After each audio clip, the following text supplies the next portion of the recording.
1000 বছর আগে 3টে মেয়েকে বলি দেওয়া হয়েছিল, কিন্তু তারা মারা যায়নি, অপেক্ষা করছিল প্রতিশোধের জন্য।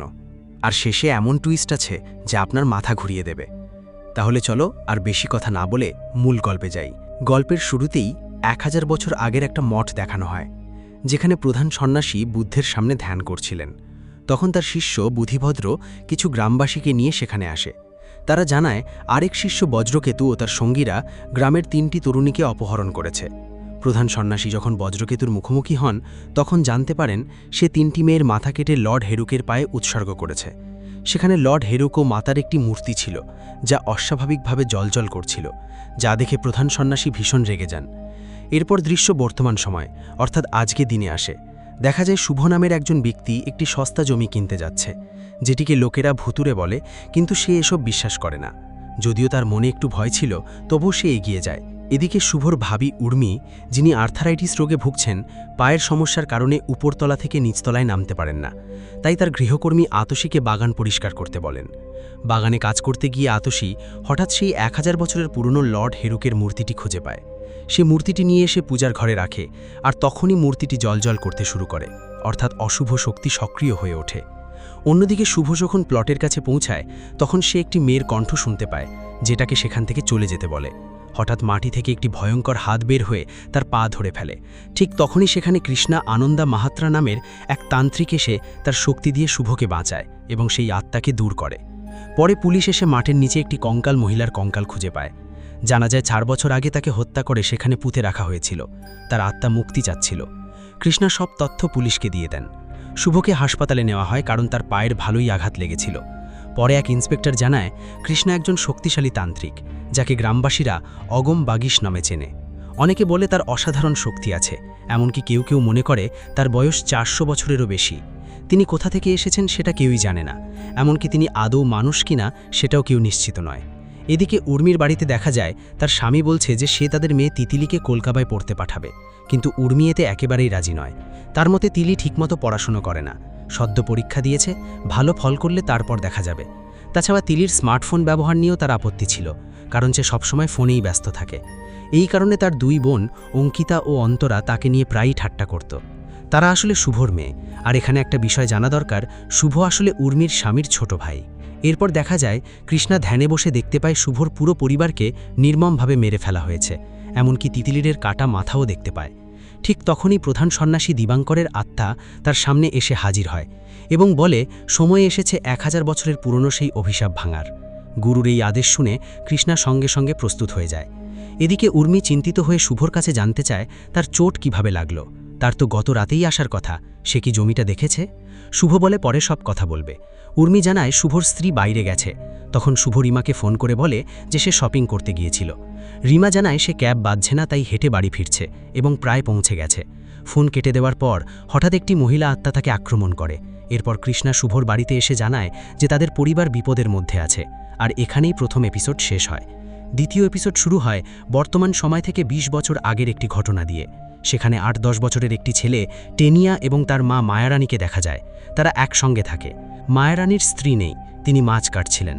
তখন টেনিয়া খুব রেগেছিল, কারণ বাইরে একটি কুকুর ঘেউ ঘেউ করছিল।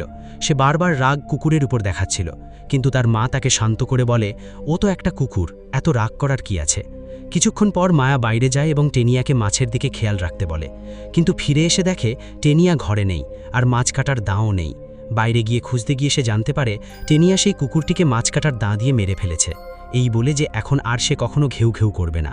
অর্থাৎ ছোটবেলা থেকেই টেনিয়ার মধ্যে নিষ্ঠুরতা ছিল। এরপর আবার বর্তমান সময় ফিরে এসে দেখা যায় কৃষ্ণা শুভর পুরো পরিবারকে জানাচ্ছে যে তারা বড় বিপদের মধ্যে রয়েছে। কৃষ্ণা জিজ্ঞেস করেন তার পরিবারের সবাই কি বাড়িতেই আছে। তখন শুভ বলে তার স্ত্রী শপিং করতে গেছে। ঠিক তখনই সেখানে তিতলি আসে। তিতলিকে দেখে কৃষ্ণা খুবই চিন্তিত হয়ে পড়ে, কারণ সে জানে যদি কিছু না করা হয় তাহলে এই নিরীহ মেয়েটার বিপদ হতে পারে। সে তার ধ্যানে এই পরিবারকেই বিপদের মধ্যে দেখেছিল। এদিকে রিমাকে দেখা যায় তাকে একটি মহিলা আত্মা তাড়া করছে। সে খুব ভয় পেয়ে যায়। ঠিক তখনই শুভ আর কৃষ্ণার সময় মতো সেখানে পৌঁছে যায়। কৃষ্ণা পবিত্র ছাই মাটিতে ছড়িয়ে বুঝতে পারে সেখানে একটি প্রতিশোধ পরায়ণ আত্মা আছে। তাই সে শুভ ও রিমাকে দ্রুত সেখান থেকে চলে যেতে বলে। তবে অদ্ভুত বিষয় হলো, যদি আত্মাটা রিমাকে মারতেই চাইতো তাহলে অনেক আগে পারত, কিন্তু সে তা করেনি। আত্মাটা শুধু তাকে ভয় দেখাচ্ছে। এরপর দেখা যায় মাধুরী নামের একটি মেয়ে কলকাতায় ক্যাবের জন্য অপেক্ষা করছে, কিন্তু কোনো ক্যাব থামছে না। তখন এক ছেলে এসে নিজের গাড়িতে লিফট দেয়। অনেকবার না বলার পরও ছেলেটি জোড়াজোড়ি করায় সে উঠে পড়ে, কারণ সে ছেলেটি বলে জায়গাটা নিরাপদ নয়। অন্যদিকে শুভর বাড়িতে তার পুরো পরিবারকে দেখা যায়। তার বড় ভাই একজন ফিজিক্সের অধ্যাপক এবং সে কৃষ্ণার কথা একেই বিশ্বাস করে না। তার মতে রিমা শুধু হ্যালিউসিনেশন দেখছে। সে কৃষ্ণাকে প্রতারক বলেও অপমান করে, মনে করে সে টাকার জন্য এসব করছে। তবে কৃষ্ণা শুভকে নিজের ফোন নাম্বার দিয়ে বলে যদি কখনো সাহায্যের দরকার হয় যেন দেরি না করে তাকে ফোন করেছে। অর্থাৎ শুরুতে মানুষ তাকে ভণ্ড মনে করে, তারপর বিপদে পড়ে ঠিকই তাকে স্মরণ করে। এসবে সে অভ্যস্ত হয়ে গেছে। এরপর কৃষ্ণা সেখান থেকে চলে যায়। রাতে দেখা যায় স্যামি তিতলির মেসেজের কোনো উত্তর দিচ্ছে না, কারণ যে ছেলেটি মাধুরীকে লিফট দিয়েছিল সেই আসলে স্যামি, তিতলির বয়ফ্রেন্ড। আর দেখতে সে মোটেও ভালো মানুষ মনে হয় না। রাতে অঙ্কিতা বাথরুমে গেলে সেখানে সে এক ভয়ানক আত্মার উপস্থিতি টের পায়। সে ভয়ে বাইরে এসে পড়ে আর সবাই তাকে জিজ্ঞেস করে কি হয়েছে, কিন্তু সে এতটাই আতঙ্কিত ছিল যে ঠিকমতো কিছু বলতে পারে না। অন্যদিকে গাড়ির ভেতরে স্যামিকে দেখা যায়। সে মাধুরীকে একটি নির্জন জায়গায় নিয়ে যাচ্ছে। মাধুরী বুঝতে পারে সে কোনো বিপদে পড়তে যাচ্ছে। যখন সে পুলিশে ফোন করতে যায় তখন স্যামি তার মাথা গাড়ির ড্যাশবোর্ডে আঘাত করে তাকে অজ্ঞান করে দেয়। এদিকে কৃষ্ণা তার ধ্যানমগ্নে দেখে 1000 বছর আগে বজ্রকেতু ও তার সঙ্গীরা কিভাবে সেই 3টি মেয়েকে জঙ্গল থেকে অপহরণ করেছিল। মানে গ্রামবাসীদের কথাই সত্যি ছিল। বর্তমানে দেখা যায় স্যামি তিতলিকে ফোনে কথা বলতে বলতে তার কাছ থেকে দুষ্টু ছবি চাইছে, কিন্তু তিতলি না করে দেয়। ঠিক তখনই তার মা উর্মি এসে পড়ে এবং তাকে বকাঝকা করে। উর্মি বলে তার বাবা তাকে পড়াশোনার জন্য কলকাতায় পাঠাতে চেয়েছিল, কিন্তু এখন আর কোথাও যাবে না। সে সবসময় ছেলেদের সঙ্গে কথা বলে। এতে তিতলি খুব রেগে যায়, কারণ সে কলকাতায় যেতে চেয়েছিল পড়াশুনো করার জন্য এবং স্যামির সঙ্গে দেখা করার জন্য। রাগের মাথায় সে বাথরুমে গিয়ে দরজা বন্ধ করে কাঁদতে থাকে। তারপর হঠাৎ সিদ্ধান্ত নিয়ে স্যামির জন্য নিজের কিছু ছবি তুলে তাকে পাঠিয়ে দিবে, কারণ তার মনে হচ্ছিল একমাত্র স্যামি তাকে ভালোবাসে, তার মা বাবা নয়। অর্থাৎ তিতলি এখনও অল্প বয়সী, সে ঠিক ভুল বোঝার মতো পরিপক্ক নয়। এরপর দেখা যায় স্যামি একটি মাংসের দোকানের সামনে দাঁড়িয়ে আছে। যখন সে মাংস কাটতে দেখে তখন তার অতীতের কিছু স্মৃতি ফিরে আসে, আর হঠাৎ তার হাতে একটি তীরের চিহ্ন ফুটে ওঠে, যার কারণে তার হাতে চুলকানি শুরু হয় এবং সে খুব অস্থির অনুভব করতে থাকে। এরপর স্যামি তার আড্ডায় যায়, যেখানে তার 2 বন্ধুর সঙ্গে দেখা হয়। তখন জানা যায় তাদের দলে আরও 2 জন ছিল, মানে তারা মোট 3 জন মিলে কাজ করত। আসলে এই 3 জন মিলে মেয়েদের অপহরণ করত, যাদের তারা বোনাস বলতো। এরপর সেই মেয়েদের টাকার বিনিময়ে বিভিন্ন জায়গায় বিক্রি করে দিত। আর এই কাজ করেই স্যামি তার বিলাসবহুল জীবন চালাতো। এমনকি তার বন্ধুরাও মেয়েদের সঙ্গে দুষ্টু কাজও করত। এদিকে তিতলি ইতিমধ্যেই স্যামিকে ছবি পাঠিয়ে দিয়েছে। সেই ছবি দেখে স্যামি তার বন্ধুদের বলে খুব শীঘ্রই আরেকটা বোনাস আসছে, যেটা খুব ভালো হবে। এমনকি পরের বছরের বোনাস হিসেবেও ধরা যায়। অর্থাৎ সে তিতলিকেও বিক্রি করার পরিকল্পনা করেছিল। আর এখানেই দ্বিতীয় এপিসোড শেষ হয়। তৃতীয় এপিসোডের শুরুতে আমরা একটি বস্তি এলাকা দেখতে পাই। সেখানে এক মহিলা গোসল করছিল, আর কেউ একজন লুকিয়ে তা দেখছিল এবং ভিডিও করছিল। যখন সে টের পায় মহিলা চিৎকার করে, তখন তার স্বামী এবং আশেপাশের কিছু লোক সেই ছেলেটির পিছু নেয়। সে আর কেউ নয়, বড় হয়ে যাওয়া টেনিয়া। অর্থাৎ সে অনেকটাই বিকৃত মানসিক হয়ে গেছে। লোকগুলো টেনিয়াকে মারতে শুরু করে, কিন্তু টেনিয়া উল্টো তোয়া তাদেরই মারধর করে পালিয়ে যায়। তখন জানা যায় সে টাকার বিনিময়ে মহিলাদের গোসলের ভিডিও বিক্রি করত। অর্থাৎ ছোটবেলা থেকেই সে এসব কাজ করত। তার মধ্যে এক ধরনের নিষ্ঠুর ও বিকৃত স্বভাব ছিল।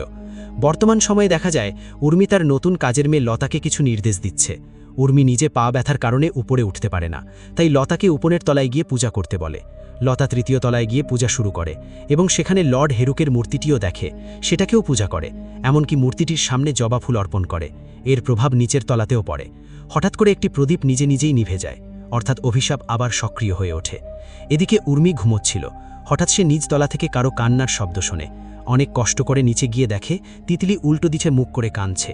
উর্মি কাছে গিয়ে ডাকতেই তিতলি ঘুরে দাঁড়ায়, কিন্তু সেটা আসলে তিতলি ছিল না, বরং অন্য এক মেয়ের আত্মা। সেটা দেখে উর্মি ভয়ে কেটে ওঠে। উর্মি উপরে উঠতে গিয়ে সিঁড়ি থেকে পিছলে পড়ে যায় এবং অজ্ঞান হয়ে যায়। পরে সে রিমা ও শুভকে সব ঘটনা খুলে বলে এবং শুভকে বলে দ্রুত কৃষ্ণাকে ডেকে আনতে। কৃষ্ণা বাড়িতে এসে পৌঁছায়। উর্মি এবার তার স্বামীকেও চুপ করিয়ে দেয়, কারণ সে এসব বিশ্বাস করছিল না। উর্মি কৃষ্ণাকে জিজ্ঞেস করে তাদের সঙ্গে আসলে কি হচ্ছে, কেন এত অদ্ভুত ঘটনা ঘটছে। কৃষ্ণা জানায় 3টি মেয়ের আত্মা তাদের তাড়া করছে, কারণ তারা নিজেরাই অজান্তে একটি পুরনো অভিশাপকে নিজেদের বাড়িতে আমন্ত্রণ জানিয়েছে, যা একটি প্রাচীন বস্তু বা আর্টিফ্যাক্টের সঙ্গে যুক্ত। আপনারা কেউ কি বাইরে থেকে প্রাচীন কোনো বস্তু ঘরে এনেছেন? কিন্তু সবাই বলে তারা এমন কিছু বাড়িতে আনেনি। তখন 3 বোনকে জিজ্ঞেস করলে অঙ্কিতা বলে যে সে বাথরুমে এক মহিলার আত্মা দেখেছে যার গলা কাটা ছিল। এরপর উর্মি কৃষ্ণাকে অনুরোধ করে সব ঠিক না হওয়া পর্যন্ত যেন তিনি তাদের বাড়িতেই থাকেন। এরপর রাতের দৃশ্য দেখানো হয়, যেখানে স্যামি তিতিলিকে ফোন করে আর তিতিলি ছাদে গিয়ে সেই কল রিসিভ করে। সেখানে আমরা জানতে পারি স্যামি আসলে তিতিলিকে কলকাতায় নিজের কাছে ডাকার চেষ্টা করছে। সে তিতিলিকে বাড়ি ছেড়ে পালিয়ে আসতে উৎসাহ দিচ্ছিল, কারণ সে নাকি তাকে বিয়ে করতে চায়। তিতিলি কিছু বলতে যাচ্ছিল, ঠিক তখনই পিছন থেকে কৃষ্ণা এসে বলে এভাবে রাতে একা ছাদে আসতে তার ভয় লাগে না, বিশেষ করে যখন বাড়িতে এত অদ্ভুত ঘটনা ঘটছে। এরপর তাদের মধ্যে কথা হয়। তিতিলি বলে সে ভূত প্রেতে বিশ্বাস করে না, কারণ সে সাইকোলজি পড়ে এবং ভবিষ্যতে সেটাই পড়তে চায়। তার মতে এসব শুধু মনের খেলা, শ্যাডো সাইকোসিস আর তন্ত্রমন্ত্র বলে কিছু বাস্তবে নেই। এটা শুনে কৃষ্ণা বলে ভালোবাসাও এক ধরনের তন্ত্র, বরং সবচেয়ে শক্তিশালী তন্ত্র। আসলে সে ঘুরিয়ে স্যামির কথাই বোঝাতে চাইছিল, সত্যিকারের ভালোবাসা আর ভুল ভালোবাসার মধ্যে পার্থক্য আছে। এরপর তিতিলি ঘুমোতে চলে যায়। নিচতলায় পবিত্র ছাই ছড়িয়ে দেয়, আর দেখা যায় সেই ছাই যেন তিতলিকে অনুসরণ করছে, মানে তিতলির জীবন বিপদের মধ্যে। এরপর তিতলি নিজের রুমে গিয়ে জিনিসপত্র গুছাতে শুরু করে, কিন্তু অঙ্কিতা ও অন্তরা জেগে উঠে তাকে থামানোর চেষ্টা করে। তিতলি বলে স্যামির ভালো চাকরি আছে, নিজের বাড়িও আছে, যদিও সে অনাথ এবং বয়সে বড়, তাই তার মা বাবা এই সম্পর্ক মেনে নেবে না, ফলে তাকে পালিয়ে যেতে হবে। তখন অঙ্কিতা ও অন্তরা বলে তিতলি যদি যায় তবে তাদেরও সঙ্গে নিয়ে যেতে হবে, না হলে তারা চিৎকার করে সবাইকে জাগিয়ে দেবে এবং বলে দেবে যে তিতলি পালাচ্ছে, কারণ তারাও ওই ভুতুরে বাড়িতে থাকতে চায় না। পরদিন সকালে রিমা উপরে গিয়ে দেখে 3 মেয়ের কেউই ঘরে নেই। এতে সে ভয় পেয়ে যায়। এদিকে লতাকে দেখা যায় পূজার ঘরে পূজা করছে। সে লর্ড হেরুকের মূর্তিতেও ফুল দিচ্ছিল। ঠিক তখনই নিচে বসে থাকা কৃষ্ণা, যে পুরনো শাস্ত্র পড়ছিল, হঠাৎ কিছু অস্বাভাবিক অনুভব করে। সে বুঝতে পারে যে অভিশপ্ত বস্তুটির সঙ্গেই সমস্যা জড়িত। এটি এই বাড়ির পূজার ঘরেই রয়েছে। সে দ্রুত উর্মির কাছে গিয়ে পূজার ঘরের অবস্থান জানতে চায় এবং দৌড়ে সেখানে যায়। এদিকে রিমা এসে উর্মিকে জানায় যে 3 মেয়ে নিখোঁজ আর তিতলির ফোনও বন্ধ। কৃষ্ণা পূজার ঘরে গিয়ে দেখে লর্ড হেরুকের মূর্তিটি জ্বলজ্বল করছে। সে বুঝে যায় সমস্যার মূল এটিই। সে মূর্তিটা তুলে নিয়ে বলে সে অনেক দেরি করে ফেলেছে। এতদিন ধরে সমস্যার উৎস তার সামনে থাকলেও সে বুঝতে পারেনি। এখানেই 3য় এপিসোড শেষ হয়। 4র্থ এপিসোডের শুরুতে দেখানো হয় টেনিয়া অর্থাৎ স্যামির মাকে। কিছু মহিলা তার ছেলে নিয়ে খারাপ কথা বলছিল। মায়া বলে তার ছেলে এখন আর তার জীবনে নেই, সে অনেক আগেই তাকে বাড়ি থেকে বের করে দিয়েছে। বাড়িতে ফিরে মায়া একটি বাক্স দেখে। জানা যায় এই বাক্সটি 30 বছর আগে তার শাশুড়ি তাকে দিয়েছিল এবং এটিকে খুব যত্ন করে রাখতে বলেছিল, কারণ এর ভেতরের বস্তুটি অভিশপ্ত। আরও ভয়ঙ্কর বিষয় হলো তাদের বংশে শুধু সে আর তার স্বামীই বেঁচে ছিল, আর যেদিন এই বস্তুটি বাক্সে থাকবে না সেদিন বুঝতে হবে হালদার পরিবার শেষ হয়ে যাবে। এই সত্য বুঝে মায়া নিজেই নিজের জীবন শেষ করে ফেলে, কারণ সে জানে আর কেউ বাঁচবে না। বর্তমান সময়ে তিতলির বাড়িতে সবাই চিন্তায় পড়ে যায়, 3 মেয়ে কোথায় গেল। শুভভাবে হয়তো তারা কোথাও ঘুরতে গেছে, ফোন বন্ধ হয়ে গেছে, কিন্তু বিষয়টা অনেক গুরুতর ছিল। ঠিক তখনই কৃষ্ণা সেই অভিশপ্ত রেলিকটি খুঁজে পায় এবং জানায় সে একটু দেরি করে ফেলেছে। সমস্যার মূল এখানেই ছিল, এই রেলিকটাই সব সমস্যার কারণ, যা 1000 বছর আগের কোনো ঘটনার ফলে অভিশপ্ত হয়ে গেছে। তার গুরু আগেই তাকে এ বিষয়ে বলেছিলেন। সবাই বলে তারা জানেই না এই বস্তুটি কিভাবে বাড়িতে এলো, কিন্তু এখন সবার প্রধান চিন্তা মেয়েগুলোকে খুঁজে বের করা। কৃষ্ণা বলে মেয়েদের কারো একটা কাপড় নিয়ে আসতে। তারপর দেখা যায় কিভাবে 3 মেয়ে স্যামির ফাঁদে পড়ে কলকাতায় চলে গেছে, আর স্যামি তাদের নিয়ে একটি রেস্টুরেন্টে খেতে যাচ্ছে। কিন্তু ঠিক তখনই কেউ তাদের দৃষ্টি থামিয়ে দেয়। এটা দেখে কৃষ্ণাও অবাক হয়ে যায়। এত শক্তিশালী কে হতে পারে যে নিজের শক্তিকেও থামিয়ে দিতে পারে, এমনকি তার গুরুর শক্তিকেও আটকে দিচ্ছে। ঠিক তখনই কৃষ্ণার গুরু তার সামনে আসে। তিনি বলেন সময়কে নিজের মতো করে চলতে দিতে হয়। সময়ের আগে কিছু করতে গেলে যা হওয়ার কথা তা হয় না, তাই চিন্তা করার দরকার নেই, সব ঠিক হয়ে যাবে। আর এই রহস্যের সব উত্তর ওই রেলিকের মধ্যেই লুকিয়ে আছে। এই অশুভ শক্তিকে সেটার মাধ্যমেই থামাতে হবে। এরপর কৃষ্ণা বাড়ির সবাইকে জানায় যে এটা কোনো সাধারণ ব্যাপার নয়, এখানে খুব শক্তিশালী এক অশুভ শক্তি টাচ করছে, পরিস্থিতি একদম স্বাভাবিক নয়। তখন শুভ বলে সে তার দাদার কাছ থেকে সোমপুর সম্পর্কে শুনেছে। তার দাদা বলেছিলেন তারা সবাই বৌদ্ধ ছিলেন এবং তাদের একজন পূর্বপুরুষ সেখানে প্রধান সন্ন্যাসী ছিলেন, তার নাম রত্নাকর শান্তি। আর এই রত্নাকর শান্তি সেই 1000 বছর আগের প্রধান সন্ন্যাসী, যার শিষ্য ছিল বজ্রকেতু। এটা শুনে কৃষ্ণা সব বুঝতে শুরু করে। তারপর শুভকে নিয়ে দ্রুত নন্দদিঘি মঠের দিকে রওনা দেয়। তবে শুভর মাথায় প্রশ্ন ছিল, যদি অভিশাপ সোমপুর মঠ থেকে শুরু হয়ে থাকে, যা এখন বাংলাদেশের মধ্যে, তাহলে তারা অন্য মঠে কেন যাচ্ছে? এতে কি লাভ হবে? কৃষ্ণা তাকে বোঝায় আগের সময় নালন্দা, সোমপুর, বিক্রমশিলা এবং নন্দদিঘি এই সব মঠ একে অপরের সঙ্গে এমনভাবে যুক্ত ছিল যেমন মানুষের মানুষের শরীরে স্নায়ুগুলো যুক্ত ছিল। সবকিছু একটি অদৃশ্য শক্তির মাধ্যমে সংযুক্ত ছিল। তাই নন্দদিঘির মাধ্যমে তারা সোমপুরের সঙ্গে সেই রেলিকের যোগসূত্র তৈরি করে সত্যটা জানতে পারবে, কারণ সত্য না জানলে তারা কিছুই করতে পারবে না। অন্যদিকে কলকাতায় স্যামি 3 মেয়েকে চায়না টাউনে একটি রেস্টুরেন্টে নিয়ে যায়, যেখানে কেউ ছিল না। আসলে খাবারের মধ্যে ঘুমের ওষুধ মেশানো ছিল। খাবার পর 3 জনই অজ্ঞান হয়ে যায়, অর্থাৎ তাদের সঙ্গে প্রতারণা করা হয়েছিল। এদিকে কৃষ্ণা ও শুভ নন্দদিঘিতে পৌঁছে যায়। তখন রাত হয়ে গেছে। জায়গাটা জঙ্গলের কাছে এবং খুবই ঘন অরণ্য ঘেরা। ঠিক তখনই 1000 বছর আগে বলি দেওয়া 3 মেয়ের আত্মা এসে কৃষ্ণাকে জঙ্গলের দিকে ইশারা করে। তারা ভয় দেখাচ্ছিল না, বরং সতর্ক করছিল, পথ দেখাচ্ছিল। আসলে এই আত্মাগুলো তিতলির পরিবারকেও ভয় দেখাচ্ছিল, যাতে কৃষ্ণা তাদের বাড়িতে আসে এবং তাদের সাহায্য করতে পারে। সবকিছুই সেই রেলিকের সঙ্গে জড়িত ছিল। এদিকে স্যামির আড্ডায় 3 মেয়ের জ্ঞান ভিড়ে আসে। সেখানে স্যামি তিতলিকে একটা থাপ্পড় মারে এবং বলে তার উচ্চস্বরে কথা বলা পছন্দ নয়, যেমনটা সে ছোটবেলাতেও সহ্য করতে পারত না। এখন তাদের কাছে সত্যটা পরিষ্কার হয়ে যায়। স্যামি আসলে তাদের বিক্রি করার জন্যই এখানে এনেছে, আর তার ভালোবাসা ছিল পুরোপুরি একটা অভিনয়। এটা বুঝে তিতলি ভেঙে পড়ে এবং কাঁদতে থাকে, কারণ তার জন্যই তার 2 বোনও এই ফাঁদে পড়েছে।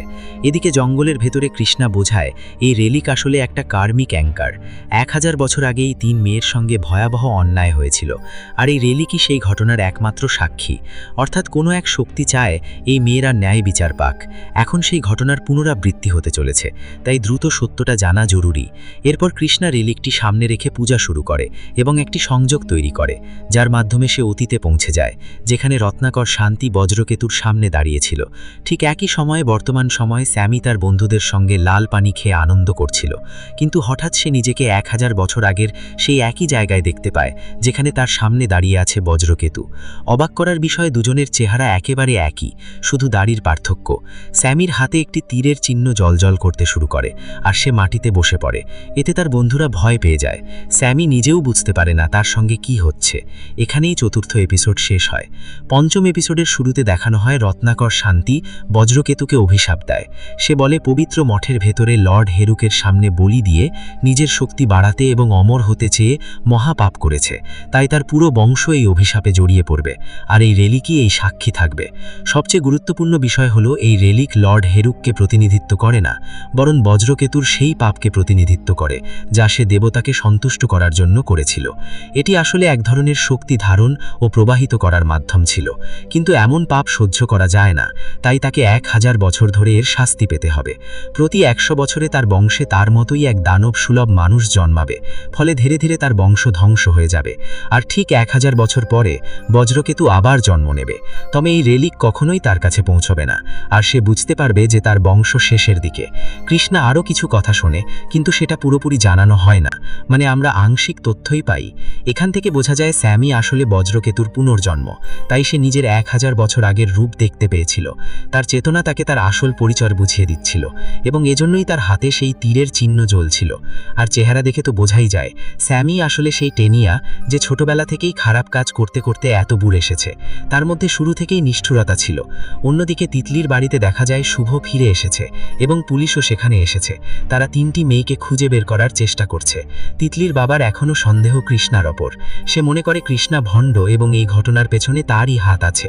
পুলিশ জানায় মেয়েরা বালুঘাট থেকে শিয়ালদহগামী ট্রেনে উঠেছিল। সেখানে কোনো জোর জবরদস্তির চিহ্ন নেই, তাই এটি মানব পাচারের ঘটনা হতে পারে, কারণ এমন ঘটনা সম্প্রতি অনেক ঘটছে। পুলিশ অফিসার বলে কলকাতায় তাদের ছবি পাঠানো হবে, যাতে দ্রুত তাদের খুঁজে পাওয়া যায়। এদিকে তিতলির বাবা বলে কৃষ্ণা তো বলেছিল মেয়েদের কিছুই হবে না, সে সবাইকে বাঁচাবে, তাহলে এখন সে কোথায়? শুভ জানায় কৃষ্ণা একাই কাজ করতে চায়, তাই সেটাকে বাড়ি পাঠিয়ে দিয়েছে।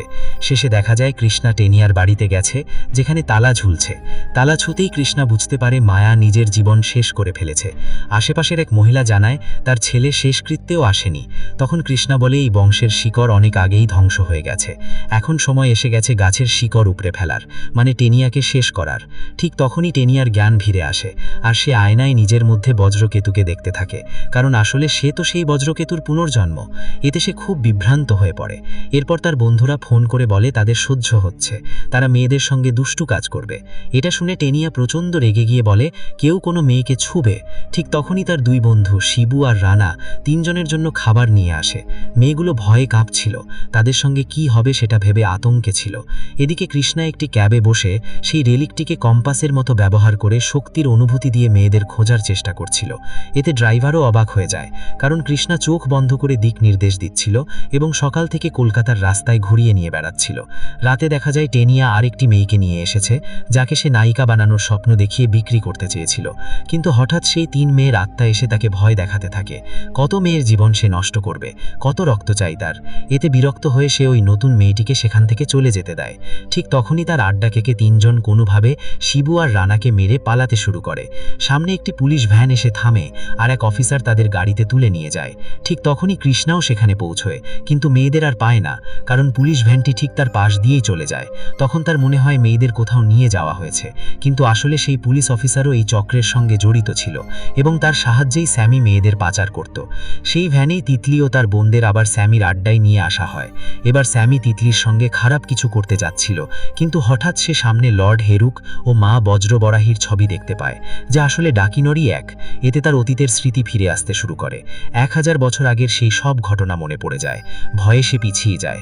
এরপর সে শিবু ও রানাকে বলে 3 মেয়েকে বন্দি করে রাখতে, যাতে তারা পালাতে না পারে। তারপর সে একটি ধারালো দা আর কাঠের টুকরো নিয়ে আসে। লোকজন তাকে থামাতে চাইলে তার চোখের চাহনিতেই সবাই ভয় পেয়ে যায়। মনে হচ্ছিল তার ভেতরের বজ্রকেতু পুরোপুরি জেগে উঠেছে। এখানেই 5ম এপিসোড শেষ হয়। এবার আসা যাক শেষ, অর্থাৎ 6ষ্ঠ এপিসোডে। শুরুতেই দেখা যায় স্যামি পুরোপুরি বজ্রকেতুতে পরিণত হয়েছে। তার চেতনা পুরোপুরি এই শরীরে প্রবেশ করেছে। সে দেয়ালে নিজ হাতে মা বজ্রবরাহী ও লর্ড হেরুকের ছবি এঁকে ফেলেছে এবং এতে সে খুবই আনন্দ পাচ্ছে। এদিকে তিতলির বাড়িতে পুলিশ খবর পায় যে তার ফোনের লোকেশন ট্রেস করা গেছে কলকাতার তারাতলা ইন্ডাস্ট্রিয়াল এরিয়ার কাছে। সঙ্গে সঙ্গে থানায় খবর পাঠানো হয় এবং ছবি শেয়ার করা হয়। স্যামির সঙ্গে যুক্ত পুলিশ অফিসার এটা দেখে ভয় পেয়ে যায়, কারণ যদি হেডকোয়ার্টারের অফিসাররা সেখানে পৌঁছে যায় তাহলে সবাই ধরা পড়বে। আর তিতলি বজ্রবরাহীর রূপে প্রকাশ পায়। লক্ষ্য করার মতো বিষয়, লতা যে অপরাজিতা ফুল প্রতিদিন অর্পণ করত, সেই ফুলের মালাই তার গলায় ছিল। দেবীর সামনেই বজ্রকেতু মাথা নত করে, প্রণাম করে এবং ক্ষমা চায়। দেবী প্রথমে তার মাথায় হাত রাখেন, কিন্তু তার পাপের কথা মনে পড়তেই তিনি তার গলা কেটে তাকে হত্যা করেন।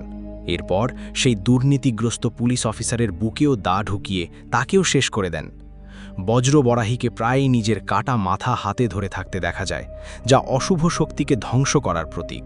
এরপর দেবী কৃষ্ণার দিকে তাকিয়ে দুঃখিত হন এবং তার ক্ষত সারিয়ে তাকে পুনর্জীবিত করেন। কৃষ্ণা বেঁচে ওঠে। তখন তিতলিরও জ্ঞান ফিরে আসে, মানে দেবী শান্ত হয়ে গেছেন। তিতলি ভয় পেয়ে যায়, কিন্তু 3টি মেয়ে এখন নিরাপদ। এরপর পুলিশ সেখানে পৌঁছায়, কিন্তু তারা শুধু লাশ আর 3টি মেয়েকেই পায়। কৃষ্ণা তখন আর সেখানে নেই। পুলিশের ধারণা হয় স্যামি আর তার সঙ্গীদের সঙ্গে পুলিশের ওই অফিসারের কোনো ঝামেলা হয়েছিল, তাই এমন ঘটনা ঘটেছে। আসলে কৃষ্ণাই মেয়েদের বাঁচিয়েছিল এবং নিজের কাজ শেষ করে সে রেলেকটিকে নিয়ে সেখান থেকে চলে যায়। মেয়েরা বাড়ি ফিরে সবাইকে জানায় কৃষ্ণা আঙ্কেলই তাদের বাঁচিয়েছে, না হলে তারা বেঁচে ফিরত না। শেষে দেখা যায় কৃষ্ণা নদীর ধারে সেই রেলেকটিকে পবিত্র ছাই দিয়ে মাটির নিচে পুঁতে দেয় এবং তার উপর অপরাজিতা ফুল অর্পণ করে। তখন তার গুরু আবার সামনে এসে জানায় এখানে তার কাজ শেষ হয়েছে, এখন তাকে অন্য জায়গায় যেতে হবে। অর্থাৎ কৃষ্ণা এভাবেই বিভিন্ন জায়গায় গিয়ে মানুষকে অভিশপ্ত রেলিক থেকে রক্ষা করে। আর এখানেই শেষ হয়ে যায় এই গল্পটি।